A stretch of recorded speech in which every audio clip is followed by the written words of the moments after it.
चलिए आज हम लोग पढ़ेंगे दो चरवाहे रैखिक समीकरण, ठीक है। उसके बाद दो घात समीकरण पढ़ेंगे। उसमें बहुत सारा क्वेश्चंस हैं जो बस दो क्वेश्चन या 3 क्वेश्चन से ज़्यादा नहीं देंगे, क्योंकि ये रिवाइज क्लास है। तो आप रिवाइज क्लास में क्या उम्मीद कर सकते हैं, ये क्रैश कोर्स की तरह है जो आपको बस एक विटामिन की तरह जो आपको 2 दिन खाइए और बस तंदुरुस्त हो जाइए। तो अगर वीडियो आपको दिखने से अच्छा लगे तो लाइक शेयर ज़रूर कीजिएगा। तो आइए हम वीडियो पर शुरू करते हैं।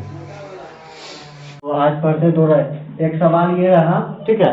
इससे जितने भी रिलेटेड क्वेश्चन होंगे सारे क्वेश्चन को हम बता देते हैं जो एग्जाम में आएंगे तो आएंगे, ये क्वेश्चन आता ही। चलिए इसमें पहला हम है लुप्तीकरण विधि से बनाते हैं, फिर इसको ग्राफ बना देंगे तो आप ये दोनों क्वेश्चन बना सकते हैं। तो इसको पहला समीकरण, इसको दूसरा समीकरण,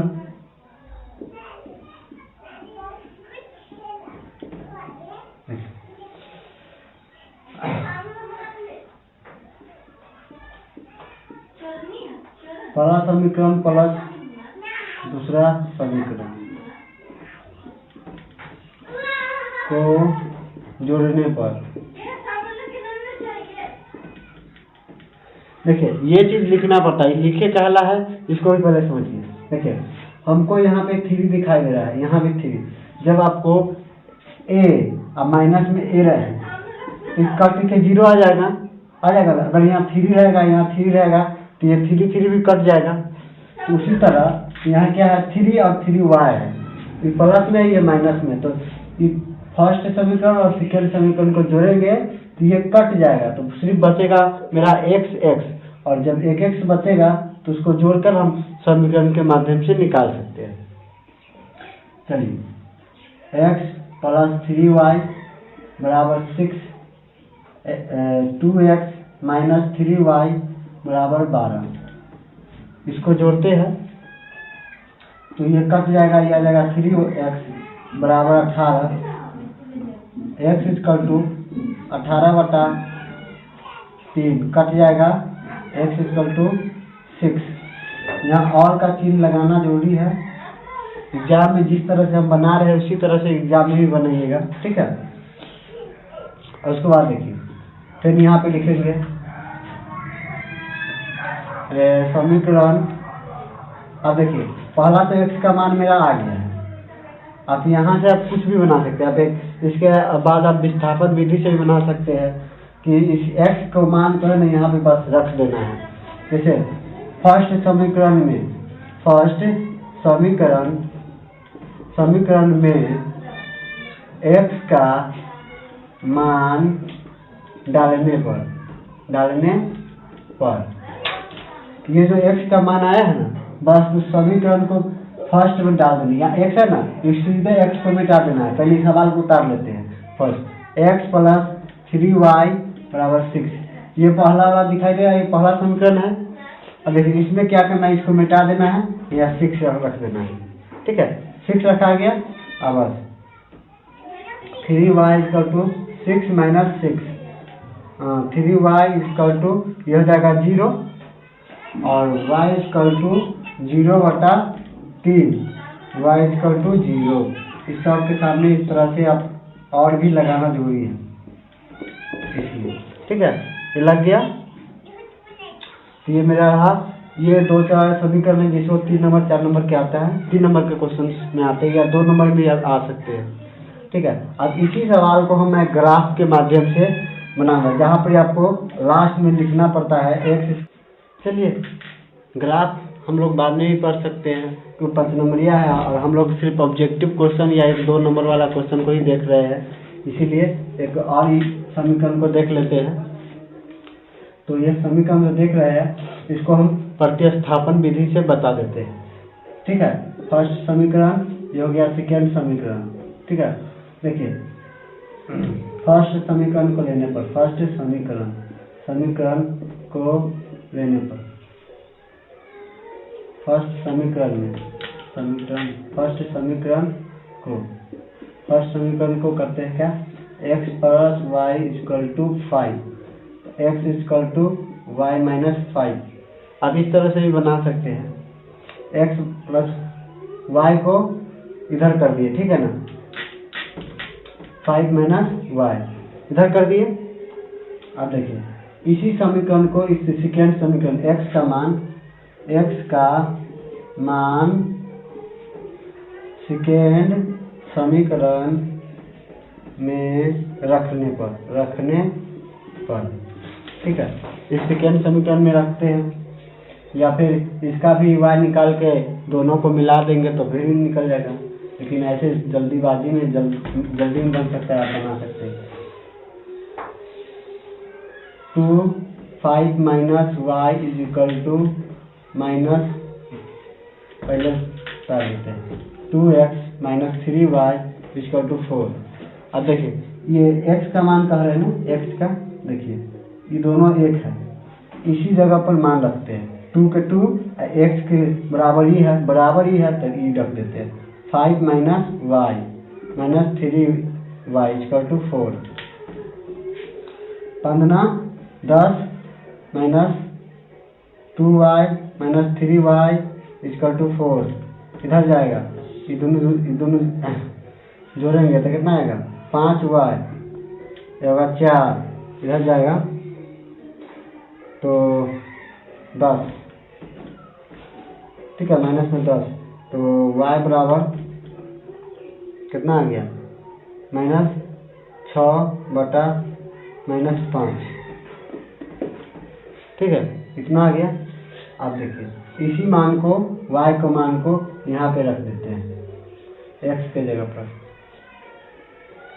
या फिर ऐसे भी कर सकते हैं, ठीक है, फर्स्ट समीकरण में रख देते हैं x का मान, y का इतना मान जो आया है फर्स्ट समीकरण में, तो लिखते हैं y का मान फर्स्ट समीकरण में रखने पर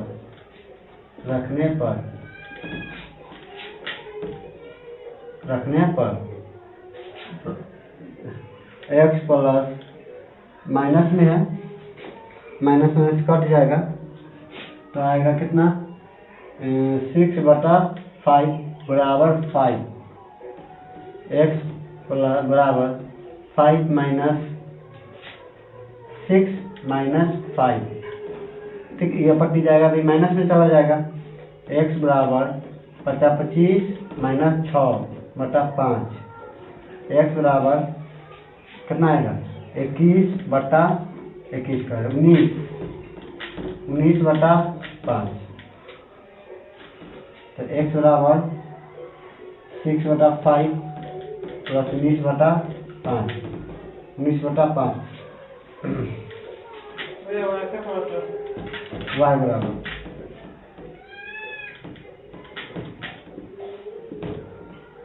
आप इस विधि से भी क्वेश्चन को बना सकते हैं, ठीक है, यहाँ और देना नहीं भूलना है,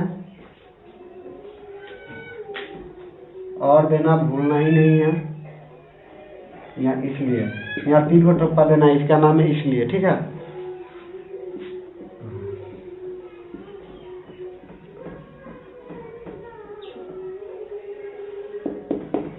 अब देखिए कुछ सवाल ऑब्जेक्टिव भी आ सकते हैं, ऐसे सवाल रहेंगे ऑब्जेक्टिव रहेंगे, तो उसमें मान लीजिए ये 2 दिया हुआ है, 2 का पेयर दिया हुआ है, जैसे 6 बटा 7 दे सकता है, 3 बटा 7, 6 बटा 5, 4 बटा 3, ऐसे का पेयर दिया रहेगा, तो आपको कैसे पता करना है कि ये आंसर सही है, ठीक है, तो ये क्या है, एक्स वाई ना, एक्स वाई का मान ये मिटा देते हैं, एक्स वाई का मान यहाँ पे डालिए, दोनों का मान यहाँ पे डालेंगे तो मान लेते हैं इतना, इस पट्टी को इधर वाले को LHS, इधर को RHS, जैसे त्रिकोणमिति में पढ़ते हैं RHS, ठीक है, LHS बराबर RHS करना है तो इसको एक्स वाई का मान डालते हैं, एक्स का मान है 6 बटा 5 प्लस वाई का मान है 19 बटा 5, अब ये दोनों हो गया, अब बराबर में 5 आना चाहिए, यही ना, तो चलिए इसको हम मिटा देते हैं, ये दोनों का एलसीएम आ जाएगा 5 और 6 प्लस 19 को जोड़िएगा तो आ जाएगा 25 बटा 5 5 से काटिएगा 5, जो कि LHS बराबर RHS आ गया। यही प्रूफ हो जाएगा कि आपको ऑब्जेक्टिव क्वेश्चन में जल्दबाजी में आपको ऐसे बन सकता है, नहीं तो फिर इस तरीका से या लुत्तीकरण विधि से बनाना पड़ेगा। ठीक है,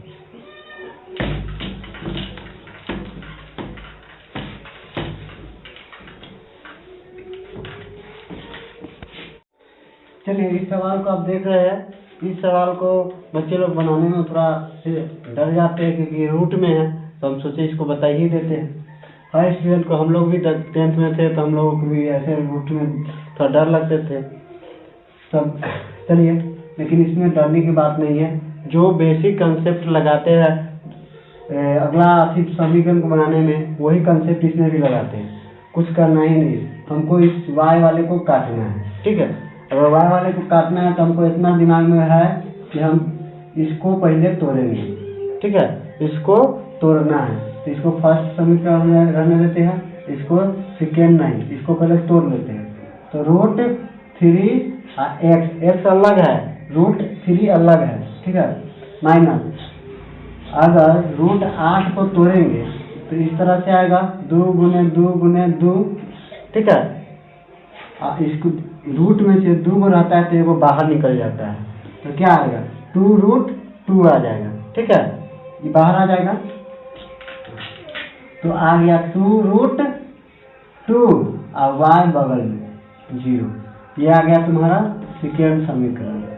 ठीक है, अब क्या करना है कि अब फर्स्ट और सेकेंड समीकरण में क्या करना है, बेसिक कॉन्सेप्ट। हमको किसको, और इसको काटना रहता तो इसका, लेकिन इसमें आसानी से कट जाएगा क्योंकि जोड़ेंगे कट जाएगा, ये माइनस में ये प्लस में, इसलिए तो क्या करेंगे कि y को छोड़ेंगे क्योंकि इसमें हम सिर्फ चर वाले को लेंगे, अचर वाले को, क्योंकि ये चर है और ये अचर है। सिर्फ अचर वाले को घेरते हैं, यहाँ भी अचर वाले को घेरते हैं। ठीक है, अचर वाले को घेर लिए। अब इस चीज को क्या करेंगे, ऊपर वाले में, जैसे सेकेंड समीकरण है ना, तो यहाँ लिखते हैं फर्स्ट समीकरण को यह सेकेंड में, इसीलिए फर्स्ट में लिखेंगे 2 रूट 2 से गुना करके, गुना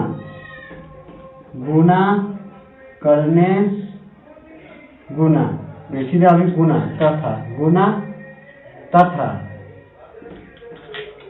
तथा सेकेंड समीकरण, आप ऐसे भी लिख सकते हैं, हम थोड़ा बड़ा लिख दिए यहाँ 0 लिख दिए, समीकरण को सेकेंड समीकरण लिखे हैं तो यहाँ फर्स्ट वाला लिखेंगे। फर्स्ट वाला क्या है, तो रूट 3 है।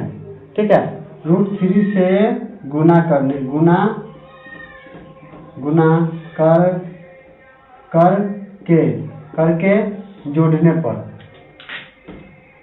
जोड़ने पर ठीक है, इसके ये हो गया। अब क्या करेंगे, दोनों समीकरण को उतार लेते हैं। Root 2x plus 3y equal to 0। इसको समझाने के लिए कि हम यहाँ पे दे रहे हैं, ठीक है, समझाने के लिए सिर्फ इसमें रूट कितना से गुना करना है, फर्स्ट में रूट 2। ठीक है, ये सिर्फ समझाने के लिए इसको घेर दिए और यहाँ पे बता दिए क्या करना है। इसमें पूरा में गुना होगा। अब क्या करना है, सेकेंड समीकरण को उतारते हैं। सेकेंड समीकरण ये रहा, root 3x minus 2 root 2 is equal to y equal to 0। इसको गुना करते हैं कितना से, ऊपर वाले से, तो रूट 3 से। ये पूरा रूट 3 में पूरा से गुना होगा। ठीक है, तो ये सिर्फ हम समझाने के लिए इसको घेर दिए हैं, ऐसा नहीं होता।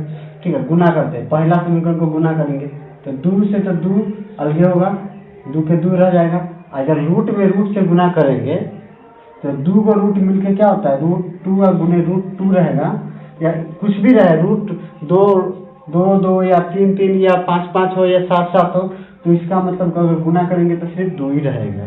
ठीक है, या 2 को रूट 2 लिखते हैं ना, उसमें 2 को रूट रहता है, तो इसको मिटाइए और इसको सीधे डायरेक्ट हम 4 लिख देते हैं, 4x। ठीक है, प्लस यहाँ देखिए 3 है और यहाँ 2 है, 3 दूना 6, 6 नहीं, 6 नहीं, ये रूट में ना है, ठीक है, ये रूट में है, तो ये 2 के 2 रहेगा और ये रूट के अंदर ये 2 अलग चीज है, 2 अलग है, एक 3 अलग है, तो गुना होगा तो रूट नहीं टूटेगा, सीधे 6 आ जाएगा, y अलग इक्वल टू 0, क्योंकि 0 में कोई भी चीज से गुना करो 0 हो जाता है। ये मेरा पहला हो गया। दूसरा को क्या करना है, रूट 3 से गुना करना। रूट हम बोले ना दो चीज एक सेम चीज रहेगा तो उसको गुना करने पर क्या आ जाता है, एक अंक आ जाता है, तो 3x हो जाएगा प्लस, यहाँ क्या करेंगे, इसमें इससे गुना करेंगे, ये दोनों अलग अलग चीज है, ठीक है, माइनस लिखेंगे, माइनस है 2 रूट 6y इजिकल टू 0। अब ये दोनों को जोड़ना है, यहाँ पर लिखे हम जोड़ने पर, तो जोड़ते हैं तो कट जाता है, ये आ जाता है 7x, ठीक है, 7x आ गया और इसको 0, तो x बराबर आ गया मेरा 0, नहीं होता है तो इस तरह से 0, ठीक है।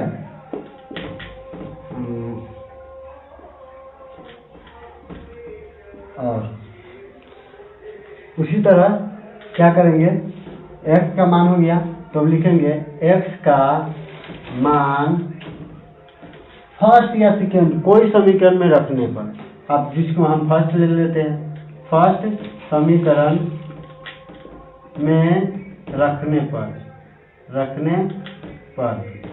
ठीक है, रखने पर फर्स्ट समीकरण क्या है, root 2x plus root 3y equal to 0, यह इसमें x का मान रखना है तो रूट 2 और इसका मान 0 plus root 3y equal to 0, ये किसी चीज को गुना करने पर 0 कर देता है, ये तो बातें खत्म। तो आया रूट 3y इक्वल टू 0, तो y इक्वल टू 0 बटा रूट 3, तो y इक्वल टू 0।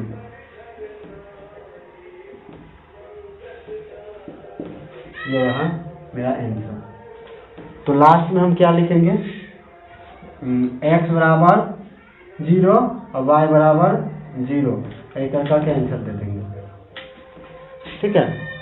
तो आप लोगों को ऐसे ही बनाना है। अब फिर अगला चलते हैं, अगला क्वेश्चन पे कैसा आता है। चलिए अब हम लोग शुरू करेंगे समीकरण को खत्म करके दो घात समीकरण। द्विघात समीकरण कुछ नहीं है, बस वही बहुपद में जो हम सिखाए थे, रैखिक द्विघाती है या त्रिघाती है, उसी का द्विघात बना, तो दो घात वाला जो होगा वही द्विघात समीकरण हो गया। आगे खाली 0 लगा देते हैं, कुछ करना ही नहीं है। देखिए जैसे x square plus 2x square 3x plus 6 ऐसे कुछ है, तो यहाँ 2 का स्क्वायर है, पावर घात माथा पर जो रहता है x के माथा पर, ठीक है, दूर सबसे ज़्यादा, इसमें सबसे ज़्यादा दूर है, तो इसको द्विघात बहुपद कहेंगे। अब वही आगे 0 लगा देंगे तो क्या हो गया, द्विघात समीकरण। तो कितना ये आसान है, वही सेम चीज़ है यहाँ, इसको a बोलते हैं, इसको b बोलते हैं, इसको c बोलते हैं, ठीक है। लेकिन इसमें क्या है कि आपको कुछ गुणनखंड भी सीखना है, गुणनखंड के माध्यम से आप मूल निकालेंगे, शून्यक निकालेंगे, ऐसे कुछ है। तो पहले हम पहले गुणनखंड सीखते हैं, गुणनखंड कैसे बनता है, कहाँ से, कि इसको पहले तरीका से समझाते हैं कि क्या कैसे। एक सवाल लेते हैं, जैसे ले लीजिए,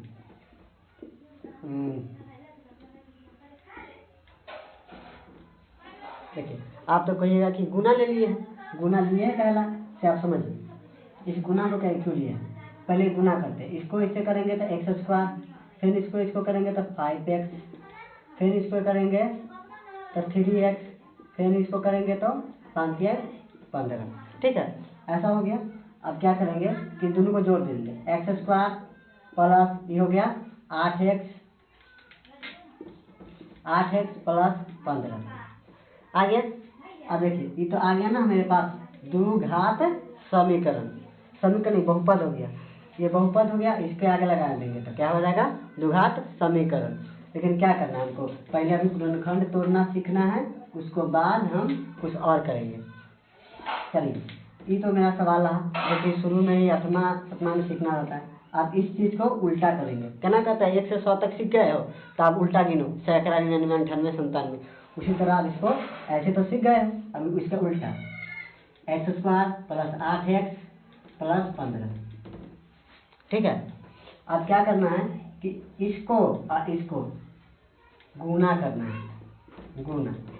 जैसे यहाँ 1 है ना, पूछा था यहाँ क्या है 15, तो इसी 1 और 15 को गुना करना है।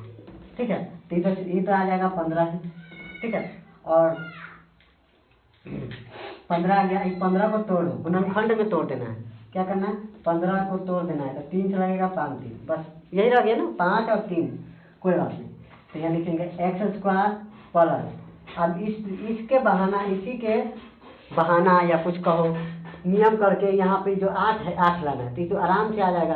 3 और 5 8 होता है, वो प्लस में करेंगे तब माइनस प्लस कुछ भी कर सकते हो, गुना नहीं करना, जोड़ या घटाओ, जोड़ या घटाओ यानी माइनस प्लस इसमें लगाओ और इसको 8 बनाओ। तो अभी तो इसमें सिर्फ प्लस प्लस लगा सकते हैं, तो लगा क्या होगा 3x + 5x = 15 हो गया। अब देखो यहाँ क्या है कि यहाँ 2 x है, यहाँ 1 x है, और यहाँ पे 3 है, यहाँ पे 1 है, तो 3 1 तो कॉमन नहीं होगा भाई, इसे 1 रुपया लीजिएगा, इसे 3 रुपया, इतना न्याय वाला बात हो गया। इसीलिए इसको x लेंगे, इससे भी x लेंगे, तो x से लिए तो इस आदमी से x लिए तो 1 x कितना बच गया, इससे x लिए तो इसमें 3 बच गया।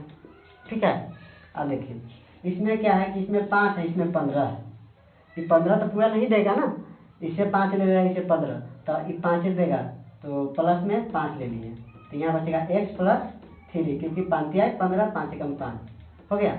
अब देखिए ये दोनों अगर सेम है, ये दोनों अगर सेम है तो मेरा गुणनखंड एकदम सही है। मतलब x प्लस पहले 5 लिख लीजिए और उसके बाद ये वाला लिख लीजिए x + 3 हो गया। तो इसी को कहते हैं गुणनखंड। देख रहे हैं ना, यहाँ से गुना करना सीखना था, उसी चीज़ को उल्टा रिवर्स कर देना है, उसी चीज़ को रिवर्स कर दिया गया है, तो ये कह दिया कि इसको नाम है गुणनखंड। ठीक है, चलिए इसी गुणनखंड को हम लोग यहाँ 0 दे देंगे और क्या करेंगे कि x + 5 2 को पार्ट बनाएंगे, इसमें हम 2 पार्ट बना देंगे, क्योंकि इसको मान लीजिए ये पट्टी ले जाते हैं, गुना में है तो भाग में जाएगा, नीचे आ जाएगा, इसको ले जाएंगे तो x + 3 हो जाएगा, और इसको भाग करेंगे तो 0 हो जाएगा।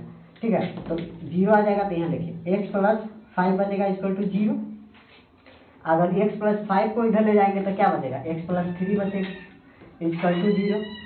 यहाँ देखिए x = -5 और x = -3, इसी चीज़ को हो गया x का बराबर -5 और -3, यही आंसर देना रहता है।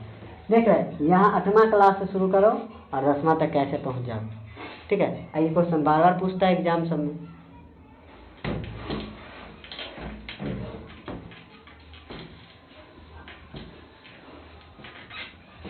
अब देखिए ऑब्जेक्टिव क्वेश्चन क्या होता है, द्विघात समीकरण x² + 3x + 5।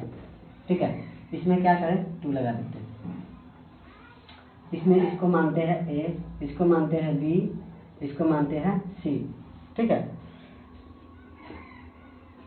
अब इसमें कहेगा कि मूलों का योग, मूलों का गुणनफल, उसमें था ना वही वाला शून्यक निकाले, तो शून्य कैसे निकालेगा वो भी निकाले। इसमें ही आप लोग सीखेंगे श्रीधराचार्य के नियम, तो ये छोड़ के हम एनसीईआरटी के बुक से लेते हैं, वही एग्जाम में टकरा जाए। ठीक है, थोड़ा लपीट लो। चलिए एनसीईआरटी के बुक से हम लिए हुए एग्जाम उदाहरण का क्वेश्चन है, ये इसके कह रहे हैं कि मूलों को ज्ञात करें। ठीक है, मूल को ज्ञात करना है, इसको कैसे ज्ञात करेंगे देखिए क्या कहे, इस दोनों को पहले गुना करना है, तो गुना करेंगे तो कितना आएगा 6 को तोड़ेंगे तो 2 और 3, यही ना 2 और 3 आया है, लाना भी है 5, तो इस दोनों को माइनस में जोड़ेंगे तो 5 आ जाएगा, माइनस। ठीक है, तो करते हैं 2x² - 3x - 2x। ठीक है, और माइनस प्लस में 3 = 0।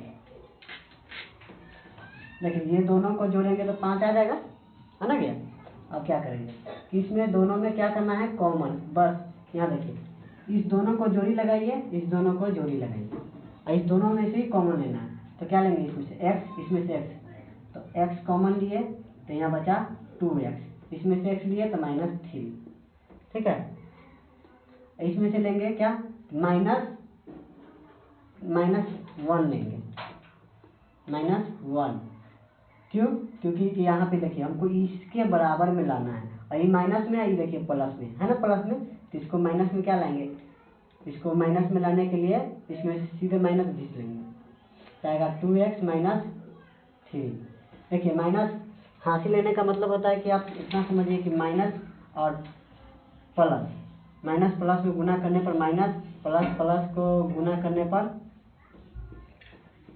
प्लस ही होता है, ठीक है, और माइनस माइनस को गुना करने पर माइनस होता है, प्लस होता है। तो इसी कंसेप्ट से आप यहाँ भी निकाल सकते हैं, जैसे कि अगर इसको माइनस से गुना करेंगे तो माइनस में चला जाएगा, इससे करेंगे 2 माइनस, अगर कोई प्लस दिया हुआ है, ये प्लस दिया हुआ है, इस प्लस का 2 मतलब हो सकता है, या तो वो माइनस माइनस में रहेगा, ठीक है, या वो प्लस प्लस में रहेगा, यही 2 मतलब निकलता है। तो हम इसी से निकाल लिए है कि यहाँ पर प्लस है, तो इसका मतलब यहाँ पे 2 माइनस भी हो सकता है, माइनस निकाल सकते हैं, ठीक है। तो निकाले माइनस, तो आया, पहले हम इस दोनों को लिख लेते हैं x -1, ठीक है। अब ये दोनों तो सेम है ना, सेम है, सेम है, इसका मतलब मेरा गुणनखंड एकदम सही है। अभी समीकरण हो गया, ठीक है, एक तरह का समीकरण हो गया। अब जिस तरह से हम यहाँ पे कहे थे कि x बराबर x -1 = 0, आगे बोल लीजिए 2x -3 = 0, ठीक है, ये 2 लेना है, तो x = क्या हो जाएगा 1, और यहाँ पे आ जाएगा 2x = 3, x बराबर 3/2। तो आप यहाँ पे लिख सकते हैं कि मूल इक्वल टू क्या होगा 1 और 3/2 आंसर। ऑप्शन में ऐसे ही रहेंगे, दोनों रहेगा, ये दोनों ऐसा हो सकता है कि ऐसा ऑप्शन आ जाए -1 और 2/3, फिर या ऐसा रहेगा 3/2 माइनस नहीं है भी, अभी -1, ऐसे ऐसे ऑब्जेक्शन आते हैं क्वेश्चन में, आते हैं ऑब्जेक्टिव क्वेश्चन में जो भी आते हैं। 4 ऑप्शन होंगे, 4 ऑप्शन घुमा के दिया रहेगा, समझ ही नहीं आएगा। कोई बच्चा इतना बनाने के बाद भी गलती कर लेता है, क्योंकि हम भी एक बार 10th में ऐसे 12th में गलती कर चुके हैं। सवाल को तो बना लिए थे, लेकिन माइनस प्लस को पहले को सवाल में देख लिए माइनस सही मार दिए, बाद में आया तो घर जा गलती हो गई। इसी तरह गलती आप भी ना करें, एग्ज़ाम आपका नज़दीकी है, बस वीडियो देखें और रिवाइज करें, बस रिवाइज करने का एक क्लास ही है।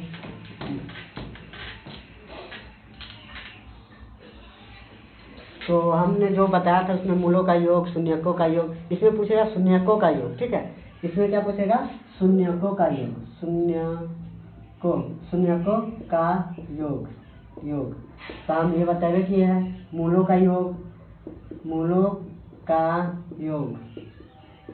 या अल्फा प्लस बीटा, सबका फॉर्मूला होता है ये, होता है ना। हाँ देखिए ये तीनों चीज़ का फॉर्मूला यही होता है। फिर शून्यकों का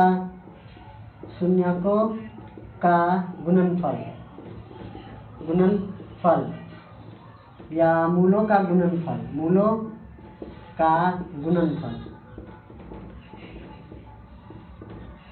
इसका होता है अल्फा इंटू बीटा, ये भी होता है 3/a, ठीक है। इससे हो गया एक, इसमें एक ही क्वेश्चन हम बता देंगे कि ये रहा a, ये रहा b, ये रहा c।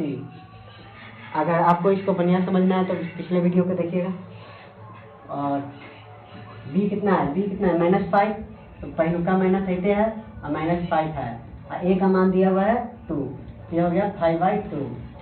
और c का मान देखिए, शून्यकों का गुणनफल क्या हो गया, c कितना है 3 और a कितना है 2, हो गया आंसर। यही दोनों आंसर हो जाएगा, ठीक है।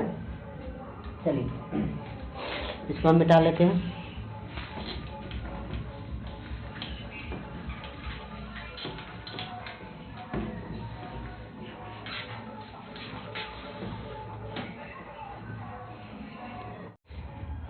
चलिए अब एक रूट वाला, क्योंकि रूट वाला में सब फंसता है, तो हम रूट वाला एक क्वेश्चन बता देते हैं। फिर क्या है, इस दोनों को गुना करना है तो आएगा 6। 6 को क्या करना है कि आप लोगों को रूट वाला है, इसीलिए आपको हम बताए थे √2 गुने √2 इक्वल टू क्या होगा 2, यानी √6 और गुने √6 इक्वल टू 6 होगा। तो इन दोनों को गुना करने पर हमको कितना आ रहा है 6 आ रहा है, मतलब 2 को रूट आ गया। और 2 को रूट को अगर जोड़ घटाव करना है, इसमें तो गुना करना नहीं रहता है, इसमें जोड़ करना रहता है या घटाव करना रहता है। दोनों को घटाव में लिख सकते हैं या दोनों को जोड़ में लिख सकते हैं कि या फिर एक को जोड़ में एक को घटाव में, ठीक है। तो इसमें हम दोनों को जोड़ लेते हैं, वो क्या है माइनस में, तो 2 रूट हो जाएगा। तो 3x² minus √6x minus √6x plus 2 equal to 0, ठीक है। अब इसमें क्या है, इसमें से कॉमन लेना है, ठीक है। आप कॉमन लेना है तो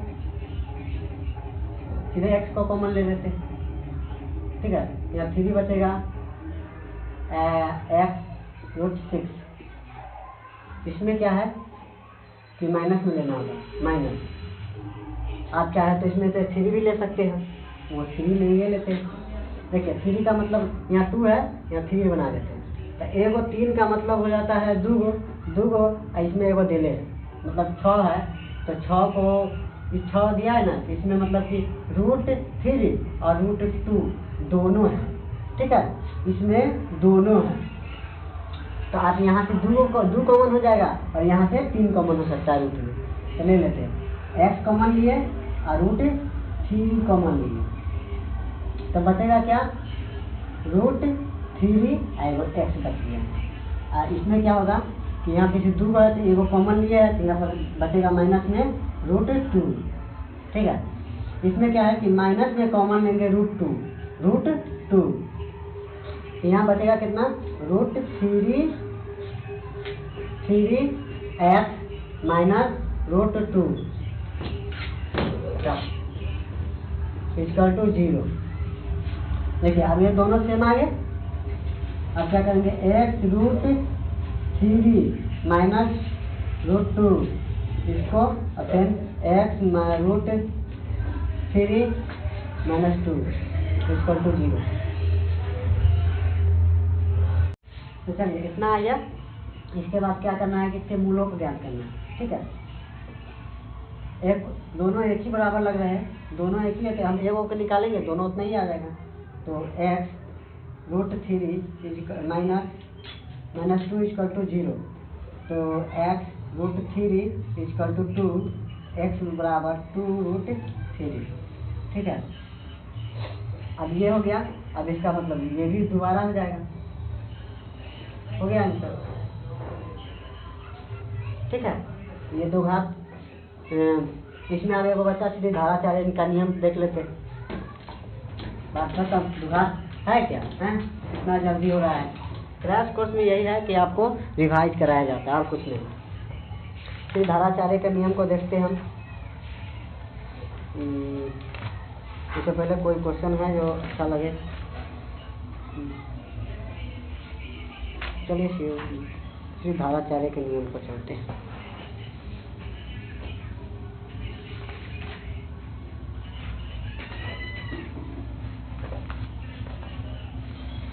चलिए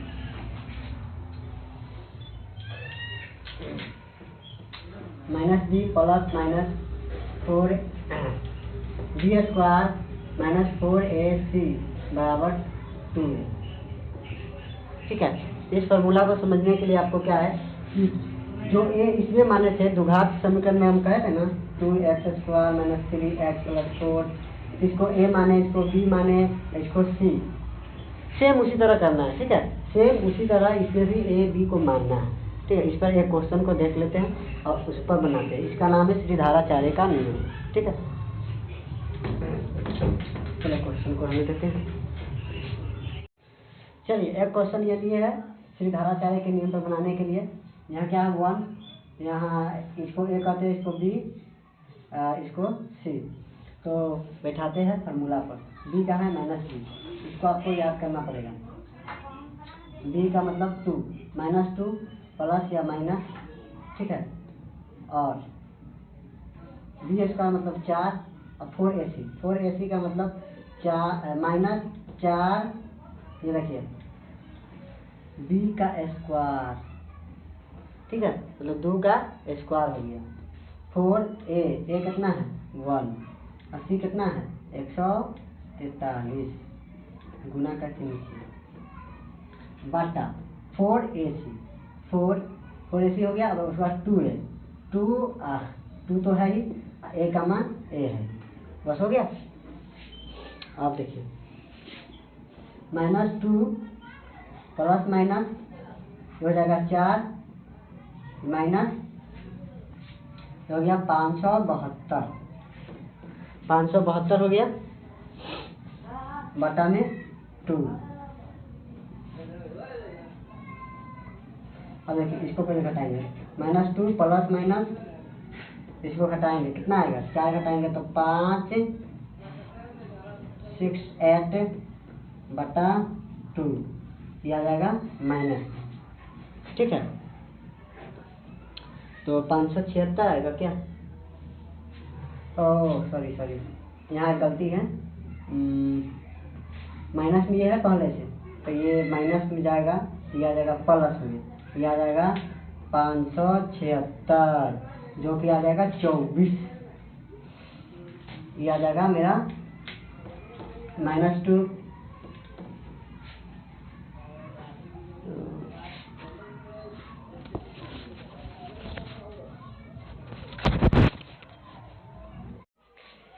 चलिए यहाँ -2 हो गया।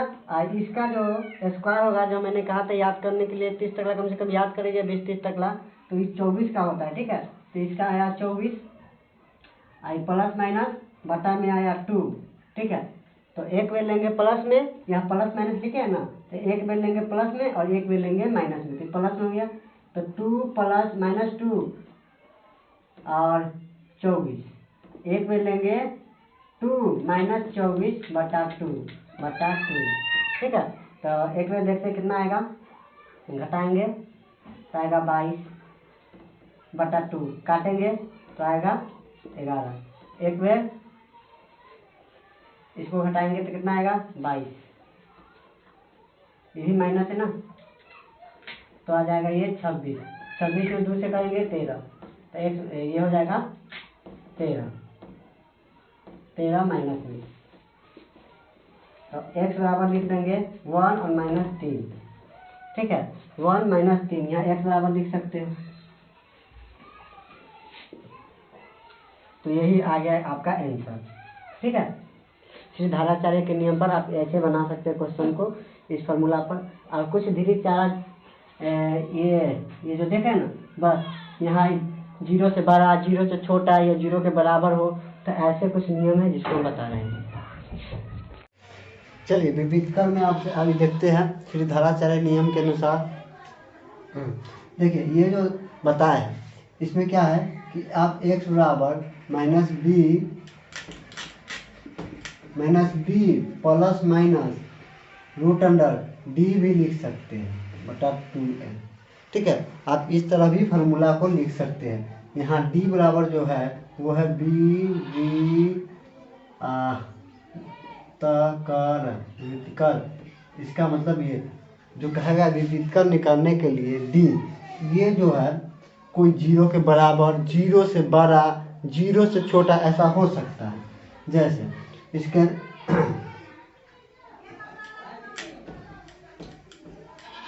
क्या होगा 4ac, बी स्क्वायर 4ac, ये हो गया किसी के 0 के बराबर हो सकता है, या बी स्क्वायर -4ac 12 हो सकता है, 0 से बड़ा हो सकता है।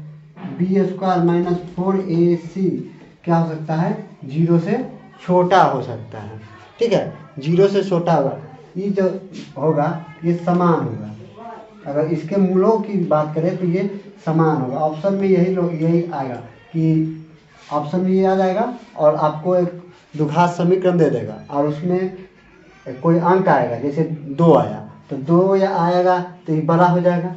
अगर 0 आ गया, ठीक है, इसको बनाए और ये 0 आ गया, तो 0 आएगा ना, तो ये 0 मतलब उसके मूल की प्रकृति समान होगी और वास्तविक होगी, वास्तविक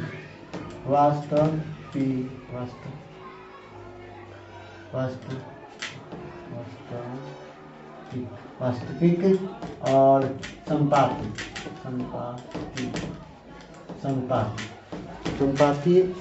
संपाती होगी। ऑप्शन में ये भी रह सकता है, ठीक है, क्योंकि ऑप्शन अब ऑब्जेक्टिव क्वेश्चन दिया है 100 गो, तो उसमें ऑप्शन बनाएगा ही ना, ऑप्शन तो बनाना उसका अति बनता है।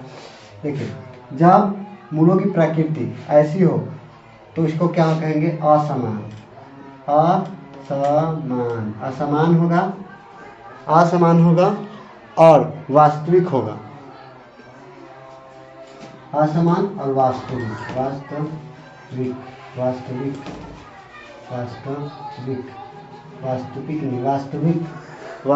होगा, ठीक है। तो कहाँ लिखे? वास्तविक होगा, ठीक है। ये जो होगा काल्पनिक होगा, काल्पनिक। ये सिर्फ ऑप्शन सब में आएंगे। जैसे हम एक उदाहरण लेके बता देते हैं, ठीक है। चलिए एक क्वेश्चन हम यहाँ लिए हैं। इस क्वेश्चन में देखिए, ये तो तुम आपका हो गया ए, ये हो गया बी, ये हो गया सी। ये तो हम आपको पिछले वीडियो से ही बता रहे हैं या इससे पहले भी बताया है। अब देखिए, सीधाराचार्य के नियम पर ये डी बराबर विविधकर बराबर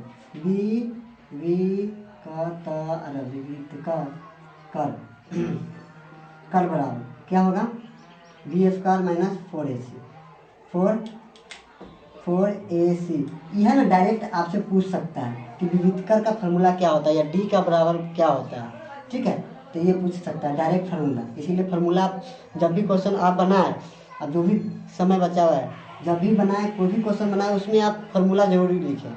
आपको याद है फिर भी फार्मूला लिखें। फार्मूला लिखने से होगा कि आपको एकदम कन्फर्म याद हो जाएगा, ठीक है। तो अब यहाँ लिखिए, तो b² क्या है? 4। चलिए जैसे जैसे दिया हुआ वैसे वैसे करते हैं। 4 का स्क्वायर माइनस 4, a का कितना है? 2, a है 2 और c कितना है? 3, ठीक है।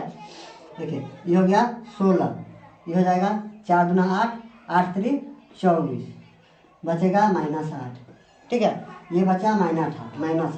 जो -8 आया वो क्या होता है?